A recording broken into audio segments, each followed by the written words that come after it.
I'm joined now by Jane Staiano, who's been an extra in films like Notting Hill and Enigma, and Douglas Williams from 2020 casting as well. Jane, how did you get into it? Well, I was at university at the time and I needed some extra money, so I thought, what's a really easy way of getting extra money? Be a film extra. So I registered with an agency, and the following week I had my first job. Got the shock of my life when they called me at 6 a.m. in the morning to roller skate. To roller skate? Yeah. Could you roller skate already? I practiced the day before. Yeah, I thought being an extra was just kind of standing in the background looking vaguely interesting, but not too interesting. It can be that, and then you can get asked to do a bit more if you've got some sort of skill.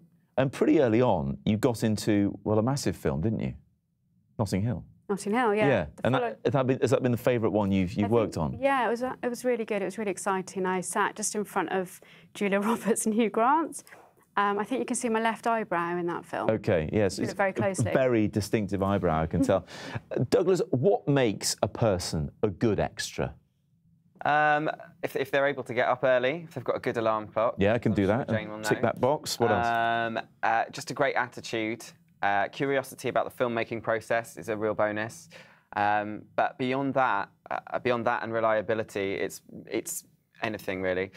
We need different people to kind of complete the details of every different film world. Every film's different. Yeah. And every film needs a range of faces. So. Which is why your phone is full of bearded selfies, for example.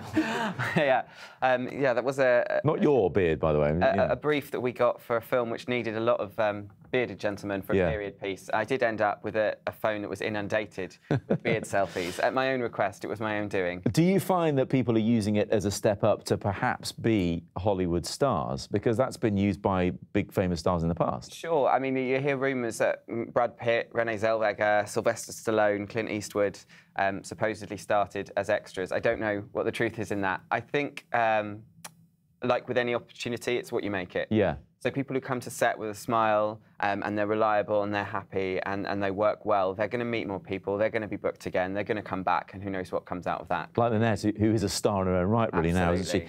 Jane, is it good pay? Does it pay a lot? It can be quite good pay, but then you're maybe getting only 2 days a month, so you've got to make it last. So. And does it go up if you perhaps get a line, or if you have to roller skate, or that kind of thing? Or if you interact with the main character, so, or get direction from the director. What about interacting with the stars when you're not performing? What's that like? Is that a bit of a no-no?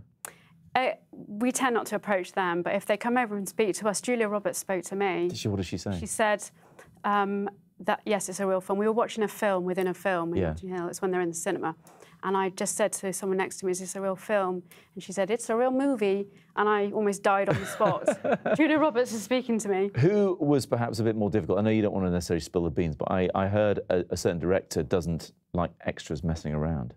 I have worked on films where I've been a regular extra, and about 5 years ago I was on a big movie, and if you messed around or something like that, you weren't asked back the next day, basically. I was asked back the next day. You survived. Yeah.